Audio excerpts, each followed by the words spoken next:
Udalak, Gernika Lumoko Udalak, Nik Gernikan merkataritza eta ostalaritza sarien laugarren edizioa deitu du, izena emateko epea zabalik dago uztailaren 15 arte Gernika Lumoko merkataritza arloaren bitartez. Hau, laugarren edizioa izango da, ekimen honen bidez, merkataritza jarduera aintzatetsi nahi da eta hiriko merkataritza sektorearen irudia berritzen, modernizatzen, sustatzen eta hobetzen laguntzen duten enpresen leialtasuna bultzatu nahi du Gernika Lumoko Udalak. Gaur egun, sektore horrek 750 enplegu sortzen ditu eta 400 toki baino gehiago ditu irekita.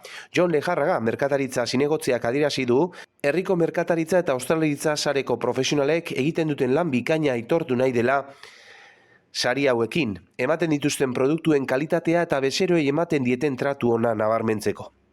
2018ko Gernika Lumoko merkataritza biziberritzeko plan bereziak nabarmentzen denez, lehiaketak 4 sari izango ditu, horietatik bakoitzak 1.000 euroko dirulaguntza izango du. Aurreko edizioan hauek izan dira irabazleak. Irasabal burdindegia, merkataritza berritzailean, Iñaki Gorostiza arraindegia, auzoko merkataritzan, Zeppelin taberna ostalaritzan eta La Elorriana merkataritza ibilbidean. Sari hauetarako hautagai izateko interesdunek eskabidea eta beren jarduera, merituak barnea asaltzen duen memoria aurkeztu beharko dute aukeratu nahi duten kategoriaren arabera.